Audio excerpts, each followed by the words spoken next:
میں مدینہ مارہرا کی قسمت ہے۔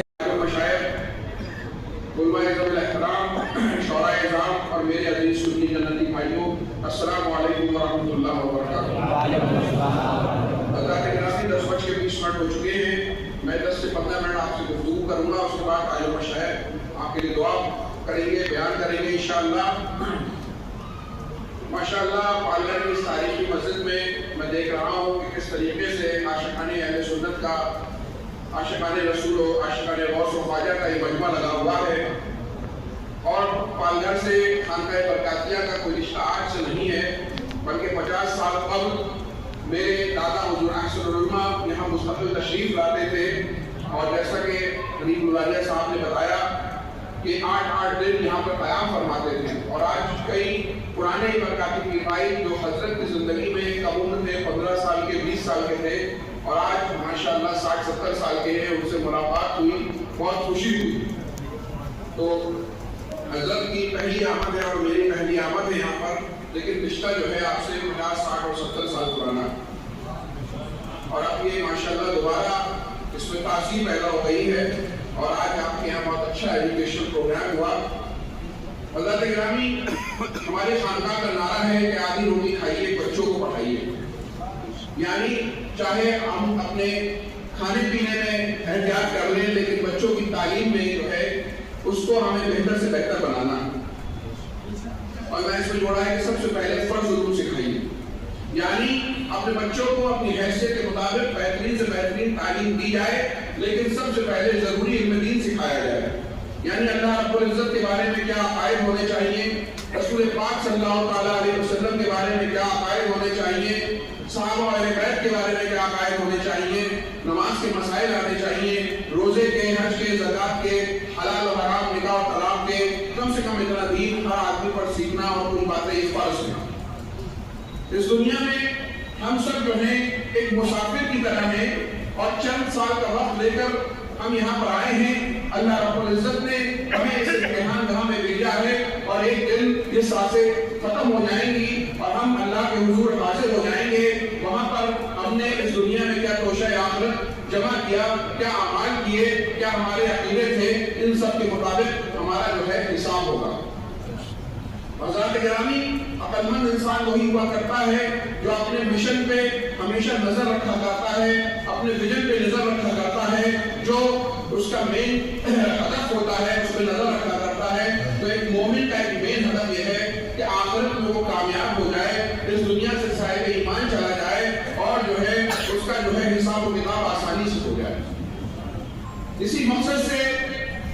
انبیاء اکرام بھیجے گئے، رسولان اعظام بھیجے گئے، اور یہ اکرام نے تعلیمات فرمائی، اپنی زندگیوں سے ہمیں دکھا دیا کہ ہمیں کس طریقے سے کیا عقائد رکھنے ہیں، کس طریقے سے زندگی گزارنی ہے، کیسے اللہ کی رضا حاصل کرنی ہے۔ اور یقین مانیے ایک مسلمان کی زندگی کا سب سے بڑا مقصد یہ ہوا کرتا ہے کہ وہ اللہ کی رضا حاصل کرے، رسول کی رضا حاصل کرے، اور اس دنیا سے صاحب ایمان جائے۔ اور ایمان جو ہے وہ ہماری سب سے بڑی دولت ہے،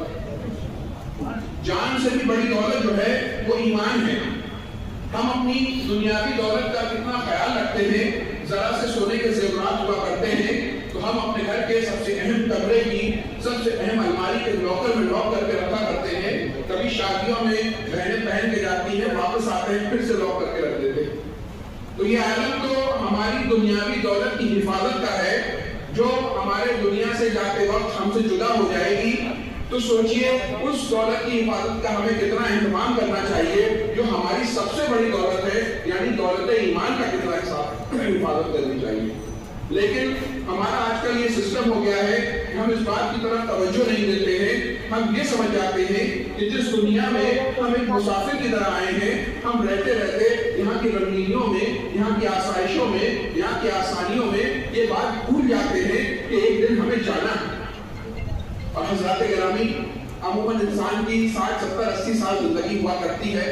اور آپ ایسا نہیں ہے کہ ہر کوئی اتنی سال زندگی پائے۔ نہ جانے کتنے ایسے نوجوان ہیں جو ہمارے ساتھ تھے اور اب ہمارے ساتھ نہیں ہیں۔ ابھی 1 مہینہ پہلے میرے سگے چچا بھائی سید برکات ہے درمیان، آپ سب ان کے لیے دعائیں مغفرت فرمائیں، رات میں میرے ساتھ گھر میں بیٹھے ہوئے تھے اور صبح وہ وصال فرما گئے اچانک۔ تو یہ نہیں معلوم کہ انسان کی زندگی کتنی ہے،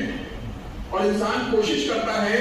کہ جو ہے موت سے بھاگنے کی کوشش کرتا ہے، جبکہ وہ موت سے نہیں بھاگ سکتا، لیکن موت کی تیاری کر سکتا ہے اور اپنے لیے آگے آنے والی زندگی کو آسان بنا سکتا ہے۔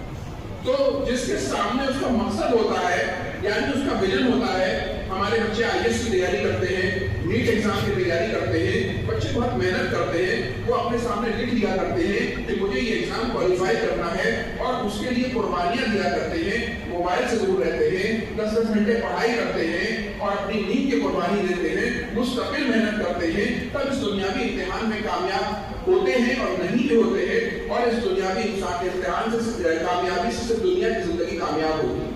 تو سوچئے،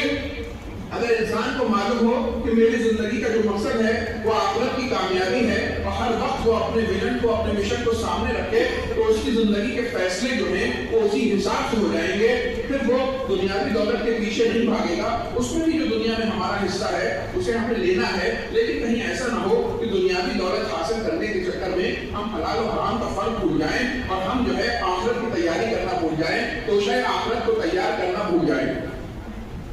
اگر ہمیں معلوم ہوگا، ہم مستقل اس بات کا دھیان رکھیں گے کہ ہمیں اللہ رب العزت کی بارگاہ میں حاضر ہونا ہے اور ہمیں وہاں پہ جواب دہ ہونا ہے، تو انسان کا مزاج بدل جائے گا۔ اپنی موت کو ہمیشہ یاد کرنا چاہیے۔ نہ جانے کیسے اللہ کے کتنے ایسے نیک بندے ہیں جنہوں نے اپنے کفن بھی تیار کر کے اپنی الماریوں میں رکھ لیے ہیں، جو اللہ کے ان کے پاس بہت دیا کروڑپتی اربپتی لوگ ہیں، لیکن اپنے کفن تیار کر کے رکھے ہوئے ہیں اور ہمیشہ اپنی آخرت کو یاد رکھتے ہیں۔ جب انسان اپنی آخرت کو یاد کرتا ہے تو اس طریقے سے جب انسان کے سامنے اس کا مشن ہوتا ہے، جیسے آپ کو یہ بزنس پڑا کرنا ہے تو آپ اس حساب سے چلیں گے، MBBS کی تیاری کرنی ہے تو اس راستے سے چلیں گے، IAS کی تیاری کرنی ہے تو اس راستے سے چلیں گے۔ جب انسان کو قبر میں جانا، اعلیٰ حضرت کیا فرماتے ہیں کہ ہائے غافل وہ کیا جگہ ہے جہاں 5 جاتے ہیں 4 پھرتے ہیں۔ ذات گرامی اس سے بچا نہیں جا سکتا، اس کی تیاری کی جا سکتی ہے۔ جب انسان کے سامنے اس کی آخرت ہوگی تو اس کے جو سارے ایکشنز ہیں، جو اس کے سارے اعمال ہیں، وہ اسی حساب سے چلیں گے۔ پھر وہ کسی پہ ظلم کرنے سے ڈرے گا، پھر وہ کسی دھوکہ دینے سے ڈرے گا، پھر وہ کسی بزنس پارٹنرز کو دغا کرنے سے ڈرے گا، پھر وہ کسی کی بیٹی کو ستانے سے ڈرے گا، پھر وہ حلال اور حرام میں فرق کرے گا، حرام کمائی کھانے سے ڈرے گا، کسی کی زمین پہ قبضہ کرنے سے ڈرے گا، کسی کی دکان پہ قبضہ کرنے سے ڈرے گا، کسی کو جھوٹے کیس میں پھنسانے سے ڈرے گا، کسی عالم دین کی بے عزتی کرنے سے ڈرے گا، کسی مسجد کا، کسی مدرسے کا مال کھانے سے ڈرے گا، کیونکہ اس کے سامنے اس کی آخرت ہوگی۔ اسے معلوم ہوگا کہ ہو سکتا ہے میں کسی پر اپنی برادری کے زور میں، کسی پر اپنی پاور کے زور میں، اپنے پیسے کے زور میں، ہو سکتا ہے کسی کمزور بندے پر اس وقت ظلم کر لوں، اس کی زمین پہ قبضہ کر لوں، اس کی دکان پہ قبضہ کر لوں، کسی بچی کو میں ستا لوں، کسی کی بیٹی کو میں پریشان کر لوں، لیکن ایک دن ایسا آنے والا ہے کہ مجھے اللہ رب العزت کے دربار میں پیش ہونا ہے، جہاں پر ایک سینگ والی بکری نے، اگر کوئی سینگ والی بکری نے ظلم کیا ہوگا تو اس دن اسے بھی سینگ دے کے اس کا بھی بدلہ دلایا جائے گا۔ تو جب اس کے سامنے اس کی آخرت ہوگی تو اس کے جو سارے ایکشن ہیں وہ اسی حساب سے چلنے لگیں گے، نہ کسی پہ ظلم کرے گا۔ رضا کے گرامی، آج ہمارا یہ عالم ہوتا ہے کہ ہمارے پاس دنیا کی تھوڑی سی طاقت آ جاتی ہے، چند نیتاؤں سے کانٹیکٹ ہو جاتے ہیں، پولیس والوں میں سلام دعا ہو جاتی ہے، اپنی برادری کا زور ہو جاتا ہے، پیسے کی طاقت آ جاتی ہے، ہم اپنی اوقات بھول جاتے ہیں۔ ہم یہ سمجھتے ہیں کہ ہم جس کو چاہیں گے دبا لیں گے، جس کو چاہیں گے پریشان کر لیں گے، اور جانے اور انجانے میں ہمیں اندازہ نہیں ہوتا ہے کہ جو ہمیں ڈھیل مل رہی ہے، یہ ہم توبہ نہیں کر پائیں گے تو ہمارا کیا حال ہوگا۔ اپنے اعمال کو دیکھنا چاہیے اور روز رات کو اس بات کا اندازہ لگا کے سونا چاہیے کہ میں اپنی آخرت میں جو مجھے توشہ تیار کرنا تھا اس کے قریب جا رہا ہوں یا اس سے دور جا رہا ہوں۔ ذات گرامی، جس انسان کے سامنے اس کی آخرت کا ویژن سامنے ہوگا وہ اسی حساب سے تیاری کرے گا۔ پھر وہ ایک سودے میں کچھ کم پروفٹ کما لے گا، کسی زمین کا کچھ کم حصہ لے لے گا، لیکن وہ یہ دیکھے گا 4 منزل بلڈنگ کے بجائے وہ 1 منزل بلڈنگ بنا لے گا، 10 گاڑیوں کے بجائے 1 گاڑی میں سفر کر لے گا، لیکن وہ اپنے بچوں کے منہ میں، اپنی بیوی کے منہ میں رزق حلال ڈالے گا، کیونکہ اسے معلوم ہے کہ مجھے بہرحال اس دنیا سے جانا ہے۔ وہ حرام کمائی سے ایسی چیزیں نہیں بنائے گا کہ جو وہ خود تو چلا جائے، حساب تو وہ دے اور عیش کو یاد کرے گا۔ تو ہمیں سب سے پہلے اپنے آپ کو دیکھنا چاہیے کہ ہم اپنی زندگی میں کیسے ہیں، اپنی کمائی کو دیکھنا چاہیے اور یہ دیکھنا چاہیے کہیں ہم سے کسی پہ ظلم تو نہیں ہو رہا ہے۔ اگر کسی پہ ظلم ہو گیا ہے، کسی کو ہم پریشان کر بیٹھے ہیں تو ہمیں اس سے معافی مانگ لینی چاہیے، کیونکہ اگر یہاں معافی ہو گئی تو آسان ہے، وہاں پر بڑا بھاری پڑے گا۔ عزیزان گرامی، ایمان کی دولت کی حفاظت کی مستقل دعا مانگنی چاہیے، اور علم دین جو ہے وہ دولت ایمان کو بچانے کا سب سے کارگر ذریعہ ہے۔ آج ہم دنیاوی دولت کو حاصل کرنے کے لیے بچوں کو بہترین سے بہترین اسکول میں ایڈمیشن کرانے کی کوشش کرتے ہیں، بہترین سے بہترین فیس دیتے ہیں، ٹریولنگ کی فیس دیتے ہیں، ڈریس کی فیس دیتے ہیں، ٹیوشن کا انتظام کرتے ہیں، لیکن شاید ہم اس کا 5% بھی دینی تعلیم پہ خرچ نہیں کرتے۔ ہمیں اپنے مکاتب کو مضبوط کرنا پڑے گا، اپنے مدارس کو مضبوط کرنا پڑے گا، اپنے دینی تعلیم کے انسٹیٹیوشنز کو مضبوط کرنا پڑے گا۔ ہمیں یہ بھی دیکھنا ہوگا کہ ہم اپنے بچے کی آخرت کیسے سدھار رہے ہیں۔ آپ یقین مانیے جو دنیا آ رہی ہے، جو ایسی دجالی دنیا آ رہی ہے، جس میں ایسی ایسی چیزیں ہو رہی ہیں کہ آپ اپنے بچوں کو بچا نہیں سکیں گے۔ آپ کو نہیں معلوم آپ کا بچہ کل دبئی میں ہوگا کہ آپ کا بچہ جو ہے ممبئی میں ہوگا کہ USA میں ہوگا، تو سب سے بہتر طریقہ ہے کہ بچپن سے اس کی پرورش جو ہے دینی ماحول میں کی جائے، اس کے دل میں اللہ اور رسول کی محبت ڈال دی جائے، اور یہ اللہ سے محبت ڈال دی جائے، تاکہ آپ اپنے بچے پہ ہر جگہ نظر تو نہیں رکھ سکتے، لیکن آپ نے اس کا کنیکشن اللہ رب العزت سے، رسول پاک صلی اللہ تعالیٰ علیہ وسلم سے مضبوط کر دیا ہے، تو یہ محبت جو ہے وہ جہاں بھی رہے گا وہ کامیاب ہوگا۔ عزیزان گرامی، ہم اگر یہ سوچیں کہ ہمارے بچے ہمارے جانے کے بعد یہ سارے ثواب کریں گے، جو بچہ خود اپنے لیے نماز نہیں پڑھے گا، اسے اپنے لیے دعا کی فکر نہیں ہے، وہ ایک مرے ہوئے باپ کے لیے اسے کیا یاد آئے گا؟ وہ سارے ثواب کرے۔ کبھی سال کی ڈیٹ یاد آ گئی تو امام صاحب سے کہہ کے ہو سکتا ہے کہ سارے ثواب کرا دے، تو اپنی آخرت کا بھی اس میں فائدہ ہے کہ اپنے گھر کا ماحول کو دینی بنایا جائے، اور گھر کا ماحول دینی بنانے کے لیے گھر کے افراد کو خود دینی بننا ہوگا، والدہ اور والد کو دینی بننا ہوگا، گھر والوں کو دینی بننا ہوگا۔ ایسا نہیں ہے کہ ہم بے نمازی ہوں بچہ نمازی بن جائے، ہم جھوٹے ہوں اور ہم حرام کھا رہے ہوں بچہ حلال کمانے والا اور بچہ جو ہے سچا بن جائے۔ اس کے لیے قربانیاں دینی پڑیں گی، گناہوں سے اپنے آپ کو دور کرنا ہوگا۔ اس وقت جو دنیا سامنے آ رہی ہے، اس وقت روحانیت کی بہت ضرورت ہے، اللہ رب العزت سے رشتے کو مضبوط کرنے کی ضرورت ہے، ہمیشہ سے زیادہ اس وقت ضرورت ہے رسول پاک صلی اللہ تعالیٰ علیہ وسلم سے اپنے رشتہ غلامی کو مضبوط کرنے کی ضرورت ہے، اولیاء کرام سے اپنے رشتہ غلامی کو مضبوط کرنے کی ضرورت ہے، اپنے بچوں کو بہترین تربیت دینے کی ضرورت ہے۔ ہمیں اس ملک کا ایک ایماندار شہری بننے کی حیثیت سے ہمیں دنیا میں بھی ترقی کرنی ہے۔ جب ہم ضروری علم دین سیکھ لیں تو دنیا میں اپنی حیثیت کے مطابق ہم شادیوں پہ اس طریقے سے خرچ نہ کریں، کپڑوں اور گاڑیوں پہ اس طریقے خرچ نہ کریں، بلکہ سب سے بہترین انویسٹمنٹ جو آپ اپنی اولاد میں کر سکتے ہیں وہ اس کی تعلیم ہے۔ اپنی حیثیت کے حساب سے اسے بہترین سے بہترین دنیاوی تعلیم دیں۔ اس وقت ہمیں ضرورت ہے کہ ہمارے پاس اچھے ڈاکٹر بھی ہونے چاہیے، اچھے انجینئر بھی ہونے چاہیے، اچھے بزنس مین بھی ہونے چاہیے، اچھے میڈیا پرسن بھی ہونے چاہیے، اچھے سائنٹسٹ بھی ہونے چاہیے، اچھے وکیل بھی ہونے چاہیے، جو ہمارے مساجد و مدارس اور ہماری شریعت کی حفاظت کر سکے۔ ہمارا ایک ایک جو بچہ ہے اللہ رب العزت کی دی ہوئی ایک بہترین نعمت ہے، ہمیں اس نعمت کو رائگاں نہیں جانے دینا ہے، بلکہ ہمیں کوشش کرنی ہے۔ آج میں نے دیکھا کہ کس طریقے سے آپ لوگ اپنے بچوں کی ہمت افزائی کرتے ہیں، بچے اور بچوں کی ہمت افزائی کرتے ہیں، اسی طریقے سے ہمیں لسٹ بنانی ہے۔ جیسے ہم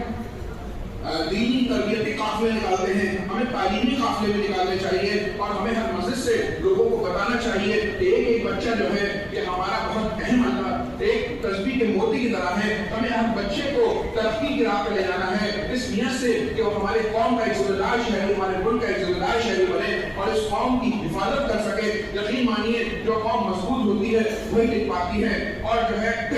ضروری مسلمان اسی لیے پیدا کیے ہیں کہ وہ دنیا کی قیادت کرے۔ اس کے لیے ہمیں علم حاصل کرنا ہوگا، اللہ اور رسول سے اپنے رشتے کو مضبوط کرنا ہوگا۔ حضرات گرامی، اپنے بچوں کو مکاتب کو بھی بہت مضبوط کریے۔ یہ مدارس اور مکاتب کسی کے قوم کی ریڑھ کی ہڈی کی طرح ہوا کرتے ہیں۔ مضبوط سے مضبوط پہلوان اگر اس کی ریڑھ کی ہڈی میں چوٹ لگ جائے تو وہ بیٹ سے آ لگتا ہے اور وہ کمزور پڑ جایا کرتا ہے۔ اسی طریقے سے کسی قوم کی جو ریڑھ کی ہڈی ہوا کرتی ہے وہ اس کے مدارس اور مکاتب ہوا کرتے ہیں، جن کو کمزور کرنے کی کوشش کی جا رہی ہے۔ اگر ہمارے مدارس اور مکاتب کمزور ہو گئے تو جیسے اسپین میں ہوا، جن ممالک سے مدارس ختم ہو گئے، دھیرے دھیرے وہاں سے اسلام بھی ختم ہو گیا۔ تو ضرورت اس بات کی ہے کہ ہم اپنے علماء کی عزت کریں، اور ہم اپنے علماء کی قیادت میں اپنے مدارس اور خاص طور سے اپنے مکاتب کو جو مسجدوں میں مکاتب چلتے ہیں انہیں بہت مضبوط کریں، تاکہ شروع سے ہی ہمارے بچے میں اللہ اور رسول کی محبت آ جائے، دینی مزاج آ جائے، اور کبھی بھی کوئی اس کا ایمان نہ چھین سکے۔ یقین مانیے جو دنیا آ رہی ہے اس وقت لوگ الحاد کی طرف جا رہے ہیں، بہت تیزی سے الحاد کی طرف جا رہے ہیں۔ اگر ہم یہ چاہتے ہیں کہ ہمارے بچے بھی جنت میں جائیں اور ان کی بھی آخرت جو ہے سمجھ جائے، تو ہمیں اپنے بچوں کا دین مضبوط کرنا پڑے گا، اپنے مدارس و مکاتب کو مضبوط کرنا پڑے گا، اپنے علماء کی عزت کرنی ہوگی، اپنے ظلم سے بچنا ہوگا،